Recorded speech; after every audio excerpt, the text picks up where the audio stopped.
Hello, hello, hello. How we see, Mike? Thank you. Somebody's got some good juice today. Well, guys, as always, appreciate you guys taking the time to come out on these Mondays as we get ready to take on Washington State this weekend. But just in regards to Saturday night, first off, once again, thank you, Bronco Nation, for showing up, showing out. When we took that field Saturday night, I mean, it was evident.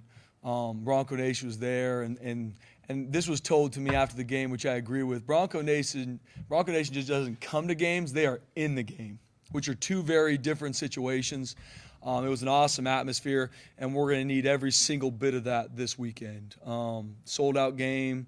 Going to need the fans to come early, stay the whole time, be loud, and be everything that I know they're going to be. Shout out to JD, Cody, the whole department, because that is an amazing event for the community to come to. So fired up for this weekend. Proud of our guys finding a way to win on Saturday. A lot of guys did some, good things and kept growing because, like we've talked about a lot before, to me, regardless what a score is, the score is irrelevant to me. It's all about what do we learn, where are we growing to. And that's going to be my meetings with our guys this afternoon is, hey, from the game, what do we learn? Okay, these certain things on all three phases. Now, how are we going to get it fixed? Regardless what the score of the game was, you won or you lost, what do we learn, where are we growing to? I'm going to be very specific in all three phases how we do that, because the best teams keep getting better week in and week out. And then the message is going to be the same for our team. I mean, your best is enough. Your best is enough, but your best is required. As coaches, as players, we don't need to go try and do something different. We understand the challenge that's going to be waiting for us Saturday night on the Blue. But our best is enough, but your best is required in everything you do. But from the game on Saturday, proud of how our guys took the field, came out, played. A lot to still clean up in all three phases. Some mistakes, some errors that we did that can't happen. We got to learn and grow from that. We got to coach it better. We got to make sure our players understand the plan and execute it. Some guys of note, obviously, we talked about Matt Lauder after the game, a guy that I consistently said is blocking his tail off, not getting the production, and got the production on Saturday. And that's usually how it works. When you got a guy that's all about the team, doing everything he's supposed to do week in and week out, their time's coming. And I'm a firm believer, you get what you deserve in the long run. And Matt Lauder's starting to get that, and it's only going to grow. Another shout out to really, our front seven on defense has done some good things through 3 weeks. I'm proud they still got a lot of meat on the bone, a lot of missed sacks on Saturday night, and we obviously understand the quarterback we're going to see this weekend is, one of the most explosive athletes we've seen all year. So we got to improve, making sure we get the quarterback done in the pocket. But I'm proud of our front seven on defense. I mean, Sheldon Newton continues to be a guy that shows up, is a great teammate, works his tail off, and the production is starting to really show up. We were able to play a lot of guys on Saturday, which is huge for the depth of our team. We're a developmental program, getting guys in there, cutting their teeth. So now we've got game reps to coach them on. If it's special teams, if it's offense, if it's defense. I mean, Dylan Riley was on scout team, a week ago. And he's the Mountain West Player of the Week, Mountain West Freshman Player of the Week. That's football. That's what you love about this game. When your opportunity calls, you better be ready when your number gets called. And he was, and there's a lot of guys that did some good things. And we still got a long way to go. We got to keep learning, got to keep growing. We played 3 games. And right now, and I told our team the same thing. Washington State's played 4 games. They had an extra day to prepare for us. We got to be on the hunt. We got to be on the chase right now. And that's a good place to be in my opinion, when you're on the hunt. So, I'm excited where we're growing to. We got to keep doing that. Questions? I think I saw this is like the second most expensive ticket behind Alabama, Georgia on the secondary market. Like, so many people are trying to get tickets. It's already sold out. Like, just the awesome excitement level. I mean, when the team ran out for Portland State game, you would have thought it was already packed. I mean, just seeing this increased excitement and I guess leading into this game Saturday with some Wazoo alums that live in the area and stuff. Just how exciting is it, I guess, for Saturday? Yeah, it's a big deal. It's a huge deal for the community. And for our players, for our staff. I mean, that's why you come to Boise State, for opportunities like this, to be able to play in front of Bronco Nation, a fan base that is unmatched, #1 fan base in the country, to be able to take the field in front of a community that loves their team. They're not just going there because, oh, this is what I do. I mean, there's generations of fans and supporters that have been coming here for years, and to be able to go take the field on this past Saturday and this coming Saturday, it's a huge deal for our team, our fan. There's some new coaches on our staff that the first time obviously playing a home game was on Saturday, and talk with them after. It's everything you think. And even for me, I've taken the blue a lot for home games. It was a special moment, taking the field with our team for the 2024 campaign. looking at it, prior to the season, having the last FBS team to have a home game, I think the longer we waited even made the anticipation even more. But so proud of even the administration, the staff, JD, Cody, putting together all our external team. I mean, it was an amazing event. There were some things that happened that guys would ask me, I'm like, I wasn't thinking about that. I was probably chasing a player down to get something fixed in one of these timeouts. But I just heard that it was an amazing event for fans, for supporters. And we're going to, once again, need Bronco Nation in a major way this Saturday night. But that's the phenomenal place about Boise State. You come here to play in these games. You come here to find a way to win these games. I mean, that's why you come to Boise State. That's how this place was built on, was a blue-collar team that found a way to outwork people week in and week out. And we got to continue to do that. Spencer, being ranked, was it ho-hum upstairs in the office or just another step in the process? Or how do you process it's another step in the process, Mike. I saw it.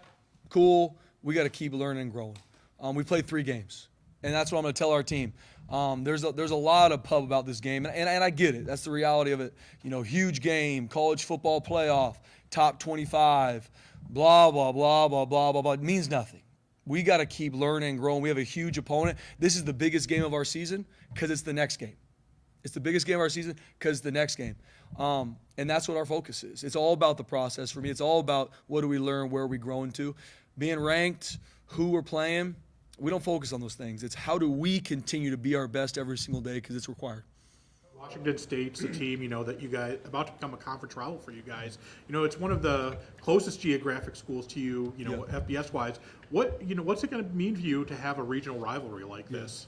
It's going to be huge. I mean, having a regional rival, like I've talked about before, I believe that every team we play at Boise State is a rival because we know we're going to get their absolute best. But I think the world of Washington State, I know a bunch of their coaches, obviously, Jeff Schmedding, Frank Miley, we coached together for a long time, 2 of the best coaches I know, but also 2 of some of the best men that I know too. So I know they're going to be very well coached coming in here on all 3 phases, offense, defense, special teams. And so we got to be ready for the challenge. But I think very highly of their staff, their players, who they recruit. We recruit a similar type kid, that blue-collar kid that loves football, and we know that's what we're going to see Saturday night. So it's going to be awesome for the future. We got to focus on the here and now, and right now they're our next game, and we got to be ready. Just while talking about coaches or whatever, have you ever met Jake Dickert, and do you see any similarities with your guys' approach?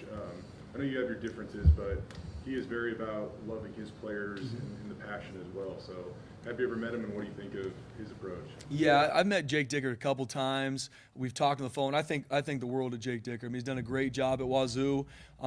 I loved what he did even defensively when he was a defensive coordinator. We talked a lot about defense prior to. We've talked about different head coaching things over the years. Whenever you even talking with Coach Schmedding and Frank and some of these guys, when you're about to step into an off season, when you're going to play each other, it's almost like a joke of like, man, we used to talk a lot of ball, or used to talk about some things, but we can after we play each other. But like I said, I make no bones about it. I mean, they got a great staff. I mean, Coach Dicker's done a great job putting that staff together. I know he coaches those players hard, but he loves them even harder, which I'm a firm believer in. And I know he's got the staff on O&D that are going to create a lot of issues for us, and we got to be ready. But it's going to be awesome to see those guys. I'm going to see them pregame, give them hugs, love them up, because I do think very highly of them, not only just as coaches, but how they treat the players, how they do this the right way. And I believe in what they do. Now, for us, we know the challenge that's waiting for us. But I believe in our staff. I believe we have the best staff in the country. And we got to go earn the right to go win on Saturday, just like they're going to try to do. And our best is enough, but from every person in our building, your best is required in everything you do. And that's my message that I say to the media, the same message I tell our players. It's not on Saturday night. Anybody's going to be motivated when they run out of that tunnel and they see Bronco Nation cheering. That's easy. That doesn't make you an elite competitor that you want to play that game. How is our team going to do in the Monday night walkthrough tonight? That's when I need your best. I'm going to let them cut it loose on Saturday night. Let's go have fun because the work's done. But we got to earn the right with our work and what we do and everything through the whole week. So that's going to be the challenge. With John Mateer, how would you rank his playmaker, status as a playmaker, and then how much of what he does comes off script or improvising, I guess? Yeah, first off, offensively, what they do offensively puts you in a lot of conflict. They use every 53 1/3 of the field. They've got explosive receivers all over the place. They got a really good O-line. But John Mateer makes that whole thing go. He's about 220 pounds. He's one of the fastest players on the field, regardless of what position they play.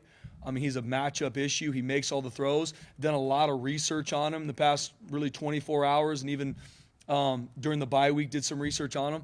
And he just seems like a guy that you'd love to play with. You know, a blue collar, captain, a guy that's going to find a way to will his team to win. I mean, and he will run. They will do design runs. They'll do some runs, to your point, Joe, that the pocket breaks down and he's out in the open field, which is also a nightmare. So I think very highly of John Mateer. I love his mentality. I love a quarterback that's going to find a way to make plays, even if the play breaks down. That's him. He's going to be an absolute he's a pivotal part of not only their offense, he's a pivotal part of their whole team. I mean, he can put the team on their back. Obviously, what they did to even finish the San Jose State game and go win, what he did at Washington. I mean, they're undefeated for a reason. They played some really good opponents. They're undefeated for a reason. They're coming in here hot. They're well coached. They got really good players. We got a huge challenge coming to the Blue on Saturday night. Dylan Riley, I mean, he was the guy that you guys kept talking about, but he was just so far behind the other guys in terms of not having a role. And now to see what he did in the game, and not sure if you can touch on Sire, but just do you expect Dylan to be a part of things moving forward here? Yeah, I mean, Dylan earned the right. I mean, what did he put on film? I mean, a week ago on Monday nights we do a developmental scrimmage, and he was scoring touchdowns in the developmental scrimmage. And then the week prior, he was looking at a scout card and seeing how he was able to learn, grow, develop. And when we win the game, I don't have his stats off the top of my head, but 6 carries for almost 100 yards. You could see the kind of juice he has. I mean, he's a track kid. But a guy that's up here studying with Coach J-Mo all the time. Coach J-Mo does a great job with those RBs, and seeing him come on the scene and go. I mean, he's gonna get his time now because he's earned it. He's deserved the right to get more reps. We'll see what happens with Cy. Our doctors looked at it Sunday, and we're gonna go through this week in practice, see how he feels, and make a game time decision. Pass pro, Dylan Riley. I mean, if he does get in that situation, where's the confidence there? I know sometimes freshmen, certainly true freshmen, who didn't show up in January, might have a longer way to go in terms of pass. Yeah, pass protection. I mean, especially we do a lot of different protections, but I know he's been meeting with Coach J-Mo on it. Even when he was on scout team, even when he was not involved in the game plan, it was helping him learn and grow in some of these protections and the schematics we use offensively. So he's going to have to do a great job this week and how he performs in practice with some of these things, Johnny. But knowing him as a kid, he's going to do that.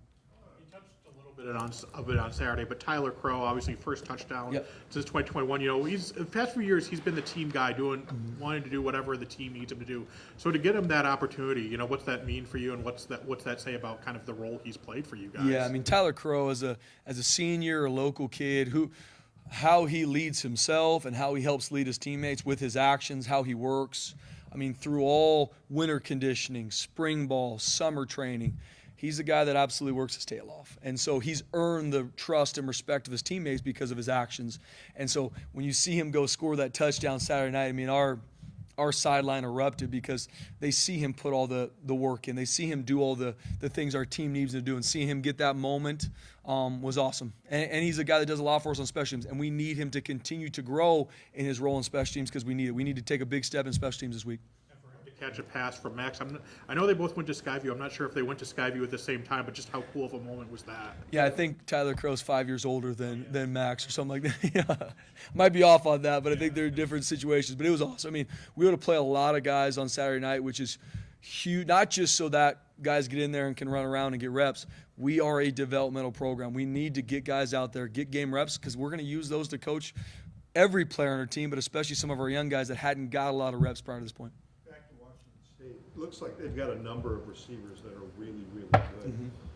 What's the challenge of defending somebody that has 4 receivers that they can put out there to all look good? Yeah, I mean, speaking to Washington State offense, I mean, they're one of the top 5 offenses in the country for a reason. Undefeated. I mean, they put up tons of yards, tons of points on everybody they played. They played some good defenses too. And they've got weapons all over the place. I mean, schematically, they put you in a lot of conflict, a lot of different RPOs, a lot of different looks. And once again, the guy that makes it all go is John Mateer.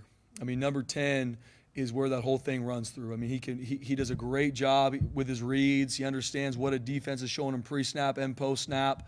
And if it's not there, the biggest play you got to defend is him also taking off. But he's got weapons all over the place. I mean, he can step up in the pocket, make a guy miss, be on the run, and throw an absolute dart to the far hash, which is very uncommon.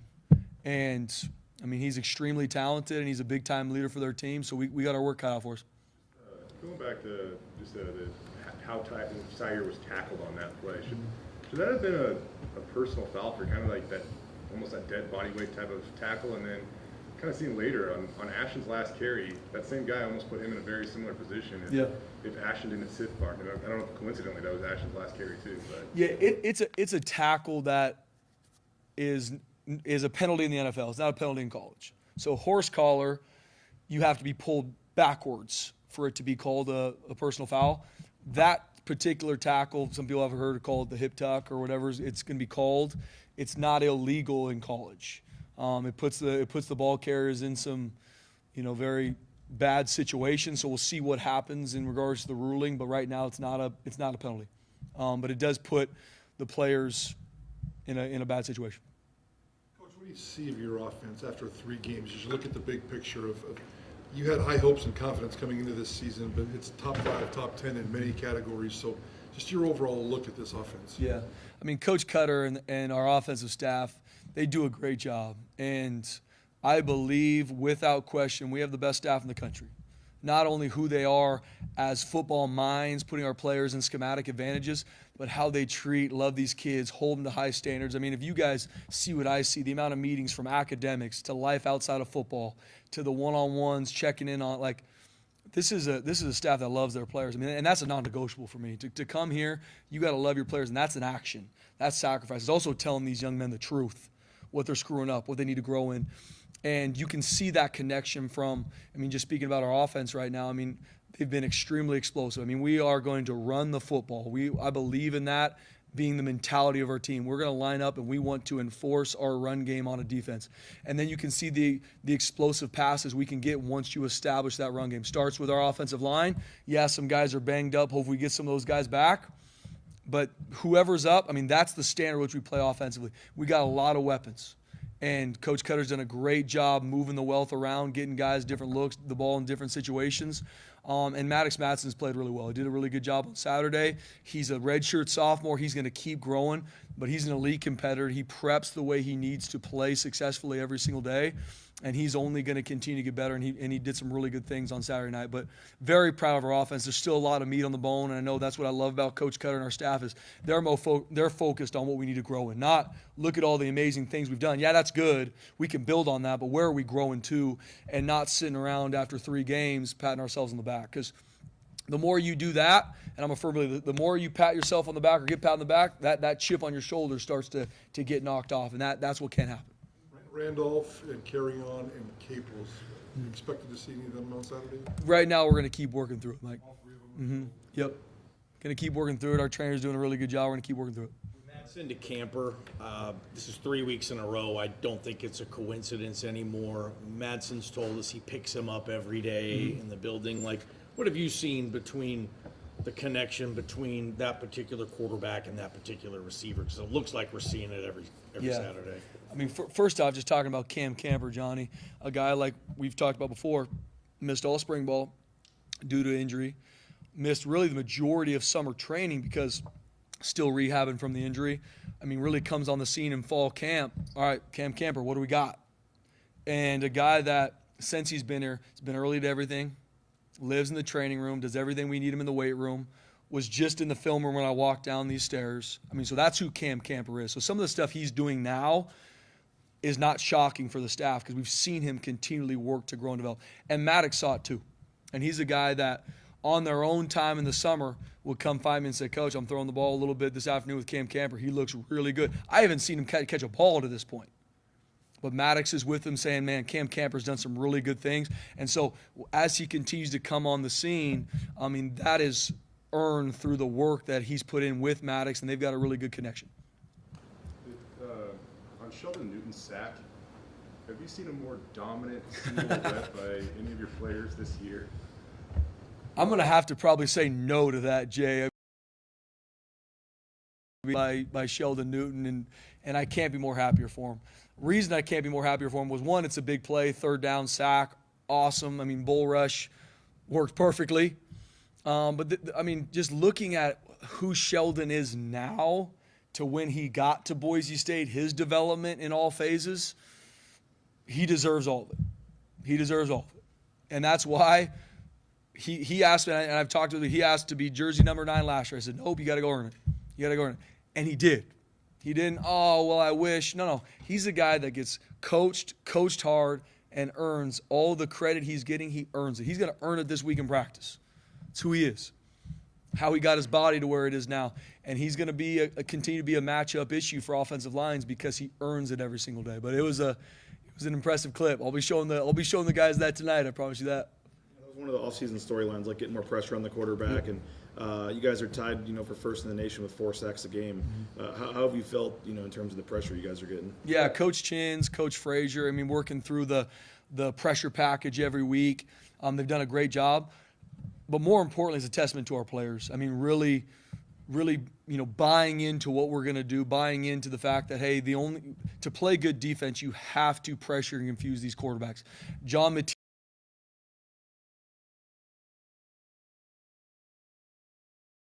drop 8 to pressure.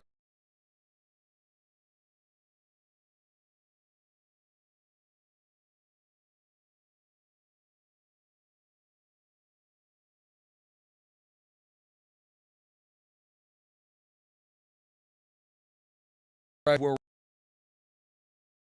we've got a lot of things we got to clean up from a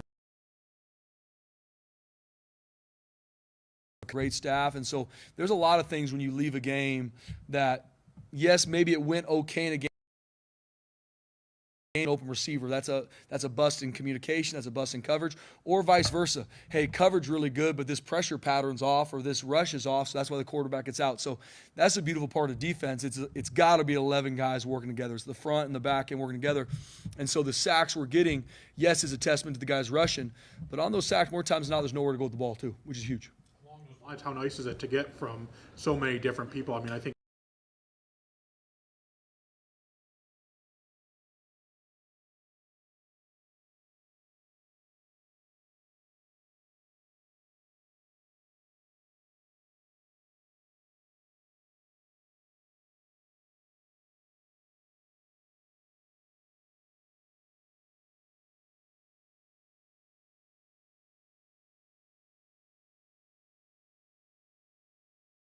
for a guy who hasn't played football in 22 months. Yeah, it was huge to get Malachi in the game, get him some reps. Obviously, just like anything, there's some things he did good. There's some things some throws, some decisions he made that we need him to grow in. But it's the only way to learn is to continue to get reps from practice that you earn. But then when we can get our players in these games, especially Malachi, he hasn't played in a game in a while, getting him out there, having him feel what it feels like to get calls from the sideline, coach the player communication when everything's going on. He did some really good things. Some things that I know he needs to continue to grow in, a couple throws, a couple decisions, but he did some good stuff. It was huge to get him out there and get those reps, Mike. On kickoff, it looks like you guys tried something new, a few squib kicks, some new personnel. What do you guys think of how you guys handled kickoff? And then does Marco Notriani, kind of provide for you on special teams? First off, Marco, and not to jump ahead, but Marco is going to be the special teams player of the week for us, and he deserves it. This is a guy that's a starter on defense, and what happened in Oregon, we had to learn a lot from, right? Every game is what did you learn, where you're growing to. The 2 explosive returns we had on versus our punt, our punt team and our kickoff team hurt us, and we got to learn and grow from that. We had guys right there to make tackles and didn't. That's a problem. And Marco stepped up and said, put me on those teams. Put me on those teams. Let me be the guy that goes down there and does it. And he did. And so I'm going to use that as a testament for our team. That's a Boise State football player. Not pointing the finger. It's easy to find problems. Anybody can look at our team and find the problems. Who's the problem solvers? Who's the guys like, enough of that. Help, call on me. Let me do it. And that's Marco. And so proud of him. But especially in our cover phases, in our kickoff and our punt, we're improving, but we got to be better.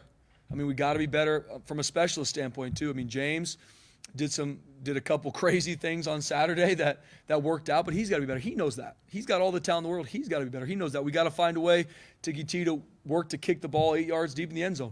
Taryn can. Now we got to be able to do it consistently. Then when the ball gets taken out from a kickoff standpoint, we've got to keep leverage, and we got to make sure everybody does their job. And that right now is too inconsistent. We got to be more consistent on both of our cover units. And right now, that's where we're at from a special team standpoint. We got to find a way to change the game in our favor on special teams, not let it be changed in a negative way. And like I said, Coach Collins does a phenomenal job. We all got to be better. Me, our team, and we got to have guys step up that maybe to this point haven't had a huge role in special teams. They're going to need to going forward. And so we constantly are looking at our special teams depth chart to see, are we putting everybody in the situation they need to? Because we need guys to go out there that can make plays, not just be a number. Another guy that could probably be overlooked. Troy Wilkie, I think he committed here as a walk-on DB, and then he went to running back, and then he was playing wide receiver, and now he's apparently maybe back here running back for the time being. Special teams guy, you call Marco a problem solver. How much does that look to do the problem solver for you? Yeah, Troy Wilkie's doing some really good things. I mean, and we're going to need him to continue to work, to keep growing in how he plays special teams, because he can do it. I mean, he's got the speed, he's got the skill set, and he's got the want to. He's got the drive. And, I mean, he's going to be a really good asset for us on punt return. I mean, he can go work to block kicks. He can do a great job in hold up. We're going to try and find a way to get him even on more. And that's a testament to a lot of our players. We've got guys that want to play more. We've got guys that want to play more on special teams. They have to perform in practice. And so even tonight, we're going to do some more, like I talked about, some special teams competitions. Okay, you think you can run down on kickoff? Here's a one-on-one kickoff drill. Get off that block. Film doesn't lie.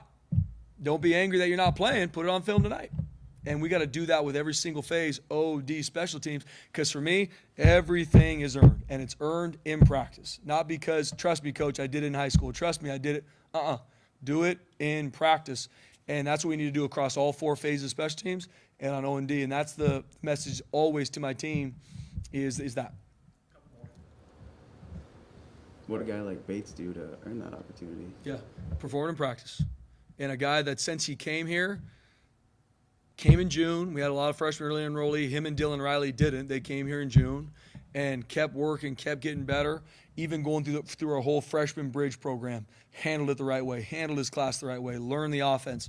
And he's a matchup issue now. I mean, Cam Bates, one of the fastest guys in the entire field, regardless who we're playing, and his role is going to continue to increase. How good does your vision have to be to make the cut he made across the field like that? It's got to be pretty big time. I mean, I know from my vantage point in the game, I'm like, don't cut back. Yes, I'm glad you cut back. Great job. We taught him that. No, this is just – he's one of those guys that with the ball in his hand, he's got great feel. He understands how defenses are trying to cut him off, and his role is going to continue to increase because of it. With Ash, I know we talked to you a little bit about it after the game, but I mean, knowing, like, I guess maybe the best way to say it is kind of calibrate his workload. Like, in the fourth quarter, you guys got up at Georgia Southern, you were able to go to Sayer. Against Oregon, dude was on the field for like 90% of your offensive snaps, and then takes all the the entire second half off. Like, how much of a luxury is that and to pay attention to taking a little wear off him if you can. Yeah, I mean with Ashton, more than just who he is as a running back for our team, and obviously one of, if not the best player in the country, he is such a huge leader on our team. Undoubted the leader of our team. And we got a lot of guys that are leaders on our team. He's the alpha on our team. That's earned. That's earned in how he works. He gets a lot of praise from the media, a lot of praise from outside sources. But he's also one of the first guys here in the building. He's one of the last ones to leave. So the stuff that he gets from our team leadership-wise is earned in how hard he practices. So in games, who he is in regards to being a matchup issue for defenses, he's always a point of communication. I always know going into a game, what's it look like? Depending how a game goes, what's it going to look like, so that we're proactive and not getting into any game trying to figure out it in game. So we went into every single game knowing, hey, regardless how this goes, this is kind of what we're thinking for Ash, and this is going to be a situation where we'll pull him out. But he's also our guy. I mean, he's our war daddy. I mean, we're going to keep feeding Ash and Genty because he's a matchup issue for defenses, and he's the leader of our team. I mean, and that's what it is. All right, thank you. Appreciate it, guys. Have a good rest of your day.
The connection, Maddox to Camper, 3 straight games, Coach. Feels like they got a good rapport. He talked about picking him up every morning and spending a lot of time with him. What have you noticed, and is that connection, a special one developing between those two? I don't really know about the connection as much as just Cam Camper's a good player. I mean, people didn't know much about him. I didn't know much about him because he didn't practice all spring and most of fall camp. So seeing some of his tape from Indiana, he's just a good player. He's a good route runner. He understands football, kind of knows how to get open, and it seems like he's always got a little bit of an extra gear. He's long. And when Mad Dog threw that deep ball the other night, I thought it was overthrown when it first left his hand. So he's got a good feel for being able to get under it. How impressive was what Dylan Riley did? Yeah, it was real impressive. But I had told a couple people before the game, if he gets in the game, watch out for this guy, because he's been doing that in practice. It's practice, so the tackling's not live. But we kind of seen that before. We're already deep at that position, or going into the year we were really deep. Injuries at running back tend to take their toll. But we had a feeling if he got in there, he'd break one at some point. Is he a guy you think? Not on what's going on with the other guys, but he's a guy you think if you needed him to be a key piece here now moving forward, he's ready for that? Definitely, yeah. I heard Bruce Arians say once, there's a touchdown on every play, you just need to find it. You guys have had 4 one-play drives this year. What's that say maybe about the explosiveness of this offense, that, you can hit a home run on the first pitch if you need to? Well, I think a lot of that has to do with the runners. I mean, Ashton's a pretty special guy. So I think 3 of those 4 home runs were him. And, I think he's just a special character. Yeah, we're calling downhill runs, and we're not expecting 75-yard runs. We'd take 4-yard runs. You look at like your red zone efficiency, your third down efficiency, your overall production in terms of points and yards. For you, is there like a true measure for you outside of points? Obviously, do you kind of look to or cling to that will suggest this is where we need to be?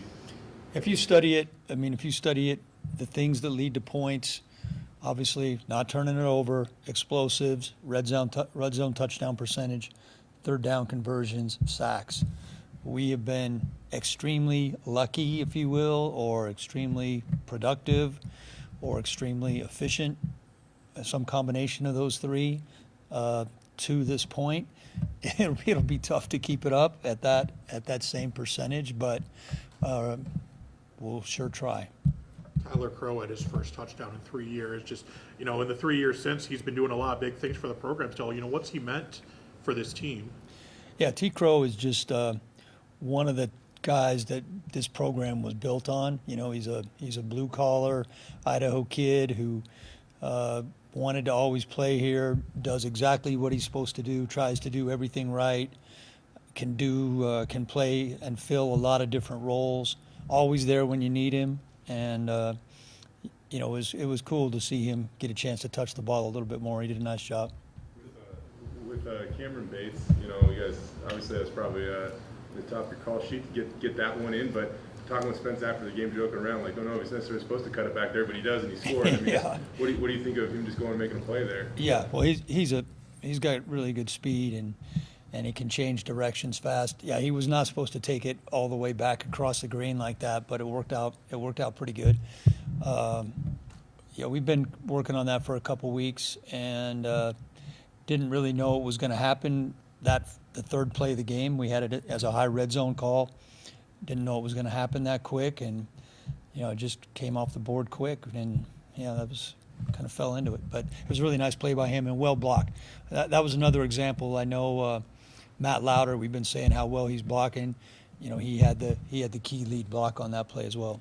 He killed that guy at the end. But what about him as getting involved in the passing game? I mean, was that intentional there, Dirk? It definitely was intentional, because we've just been missing him. We've been missing him the first 2 games. Like we had some stuff.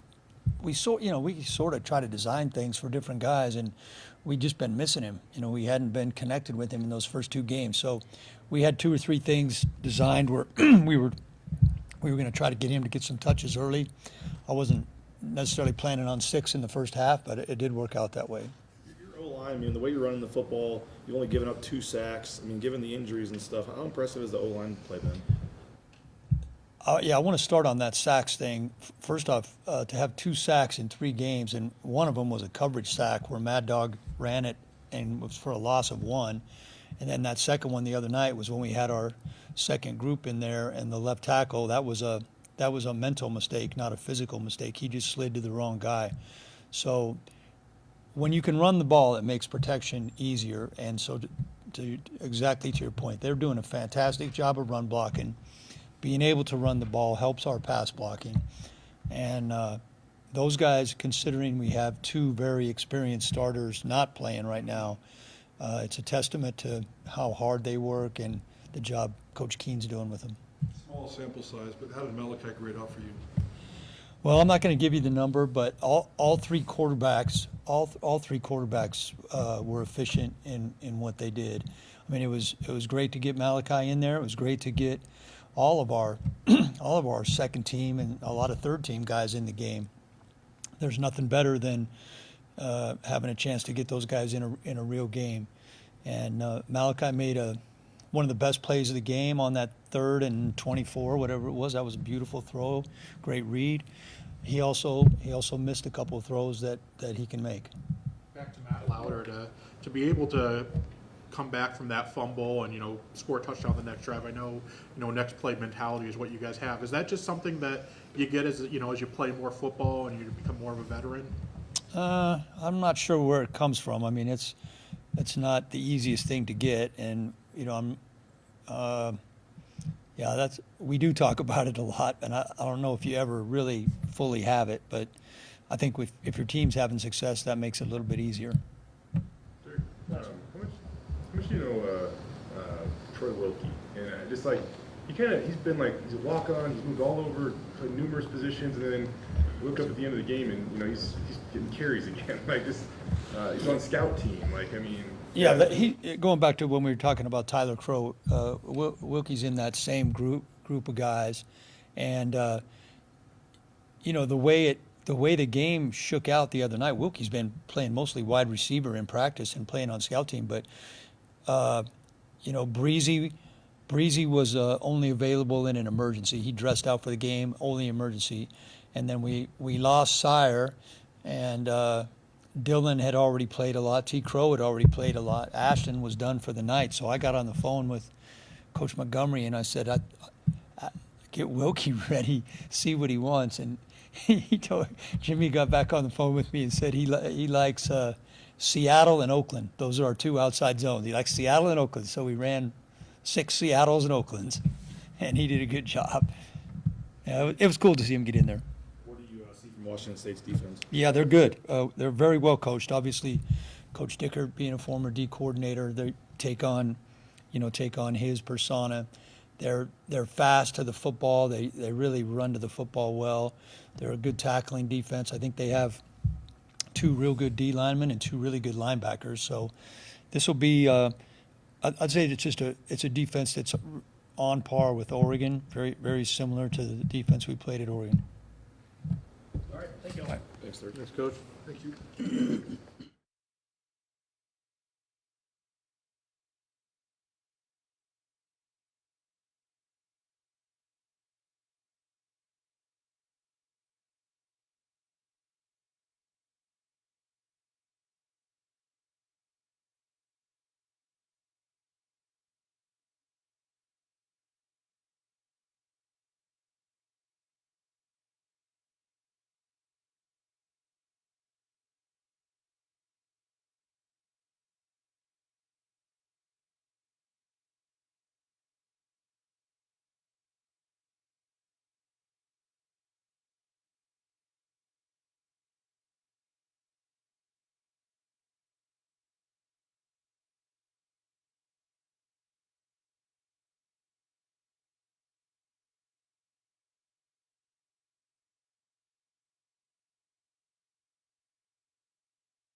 All right, good. How you doing, Erik? Good, Coach. Doing great. Hey, how's your wife? How's your kids? Good. Obviously, you guys have faced a lot of mobile quarterbacks this year, but just what does John Mateer bring, and just how much more challenging is he to cover? Yeah, I mean, we had a mobile quarterback last week. I think Mateer's on his own level right now. I mean, I don't know what he is. He's top 5 rushing in the country, I believe. He's rushed for a ton of yards on not as many carries as you want somebody to have for having that many yards.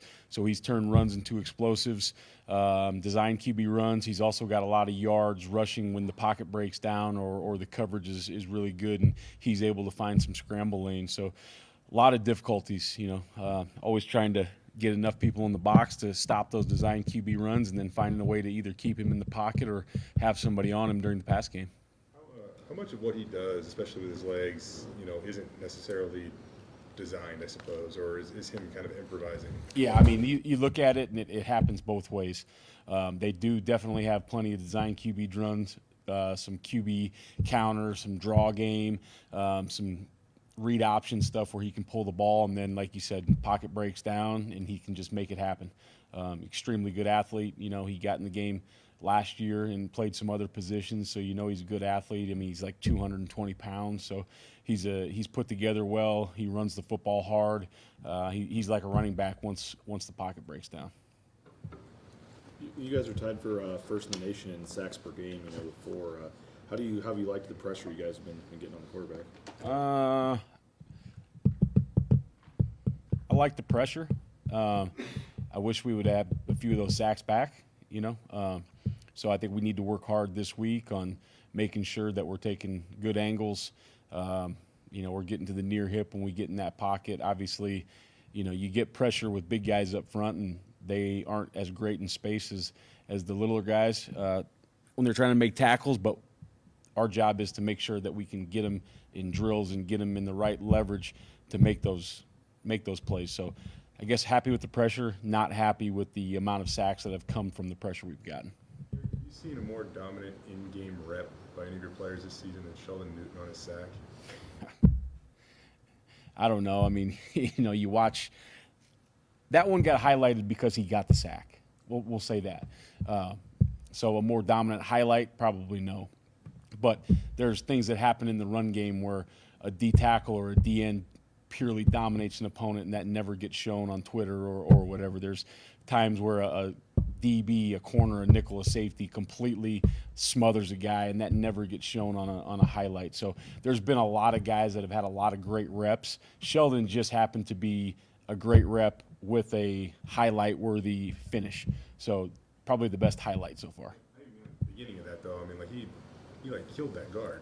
Yeah, and that's what I'm saying. Same thing as you are. Like there's times where it's inside zone, and Ahmed and Herb or Brax or JV, like they just condense the C, the B, and the A, and that just never gets shown. You know what I mean? Or there's times where the DBs on some of the pressures we've gotten, they've just completely wiped one side of the field out, and it's allowed us to get the pressure. So, like, once again, the most dominant highlight, yes, maybe not the most dominant rep. Seeing how it's more than 2 or 3 guys getting the sack, how encouraging is that to you that, you guys have multiple guys that can go there and get those? Yeah, and I think you're never a good pass rush team unless you work together. And being able to rush together up front and being able to work with the coverage. There's times when, if you're going to be a good pass rush team, there's times when the DBs are definitely in conflict back there when you're bringing an extra person to the party. There's also times when the front's in conflict if you're rushing 3 or 4 and you have a mobile quarterback and you're putting more guys back in the zone. So everybody understanding who's in conflict, what has to happen on each defense, that's when you become a really good pass rush defense, along with really good pass rushers, right? And I think we do have good pass rushers. I think our edge guys are really good players, and I think our inside guys are coming along. Andrew Simpson, he's got 3 forced fumbles this season. I think he had 2 in his career before this year. Just what can you say about his improvement so far? Yeah, I think that we've been working hard on the takeaway circuit. Andrew definitely has a knack for that. Like, you guys have been doing this a long time. There's, Charles Tillman. There's just guys in the NFL. I can't remember the linebacker for the Colts a couple years ago, but there's just guys that have that knack, and we're working hard at it team-wide, and we've had some good ones from other people, but he's just got a knack for punching the football out, and he works hard at that piece of it. And you see a lot of those in practice, whether he gets them or not. Like, he's getting that extra punch in practice, and sometimes it comes out, sometimes it doesn't, but he continuously does it, and usually when you have enough attempts, good things happen. I was asking him last week just what his motivation is to, keep getting better, keep going. He told me he was first in his family to go to college for football and whatnot. Just what do you see in guys, with Andrew, maybe other guys, when they're the first in their families to be doing this kind of stuff? Do you see it as extra motivation? Yeah, I do. I mean, we talked about it the other day. It's, it's changing for generations, So the first in your family to go to college, the first in your family to play football, potentially the first in your family to play professional sports and or have that degree and be able to do whatever you want in business or other endeavors post-football. But that means a lot. But with that, like, I don't like doing paperwork, but I have to do it because I love coaching football, right? Some guys don't like doing certain pieces of the football or the academics, but they love football. They love being on a Saturday. They love the end result. So it's about doing what you have to do now for what you want most in life. It's not about doing what you want to do in the moment, but it's about figuring out what do you want most in life and doing whatever it takes to get there. And I think a lot of these guys are realizing that. That team you were on, UCF, defensive coordinator, undefeated, all that. Is this team on that level or better? Yeah, definitely. Definitely on that level. It's different. Every team you're on is different. I think there's some similarities where it's coming together. It's evolving. It's on the upward trend. It's not plateauing. That team at UCF took a while we had some new players in place, took a while to figure out exactly what team were we, what do they do best, how can we operate the best. And there's a lot of things that go into that, so won't bore you with that, but I think this team is on the same trajectory right now. And what did you make of the crowd on Saturday? And obviously this Saturday expected to be ramped up a little bit, with Wazoo, and just as a defensive coordinator and a defense, how nice is it to be able to feed off that home crowd? It's awesome. The night atmosphere at Boise is probably I don't know if I've been around much better. I know I haven't. I like to kick off early because I don't like to be up super late, but I know the guys love it. The guys love the crowd. The crowd was awesome. The biggest probably downfall for me going in the box, which is selfish, is I don't get to be out there on the field anymore because that was really cool last year. Although when the lights went out, it was hard to find people. But what an atmosphere. The crowd is awesome. They've done an unbelievable job. They always have. I mean, the amount of penalties we get from another offense because our crowd is so loud is remarkable. The light show, the scoreboard, the new speakers, the fireworks, what an environment. What an awesome thing for our kids to get to play in front of, and also for the other team to get to play in that atmosphere too. But it's unbelievable. Marco signing up or volunteering to get back on special teams, that's your starting linebacker right there. So what was your reaction when you kind of heard that? I think it's awesome. This is a team game. Special teams is important. And for guys that want to say, you shouldn't save it for defense or offense. We need everybody on every play, and we need the best guys out there. And if that means starters got to go out there, then starters go out there, and let's play football. But I think Marco is mature enough, he's wise enough to understand that special teams is so important that whatever it takes, we need to get it done. So I'm really proud of him for doing that, and he'll play really well wherever they put him. Coach, a lot of talented DBs you have in the room there. No picks yet. How chomping at the bit are those guys to get one, and what's the celebration going to be like when they get their first one this year? Yeah, I'm a little worried about the celebration because it's been a while coming. They've had a lot of time to think about it, but Yeah, they were talking about it. I really thought this week would be the week, where you might get one, just because it's been building and we've been real close on some balls, and we got close to a couple, Saturday night. It just hasn't happened yet, and I'd love to be able to tell you exactly why. We need to attack the ball a little bit better in practice, in my opinion, because guys are in some positions to make those plays. But I definitely think they're coming. I definitely think they will come. They need to come if we're going to continue to progress like we want to. And like you said, we got talented defensive backs, so their time's coming. Anything else? All right, thank you. Thanks, All right, guys. Appreciate it.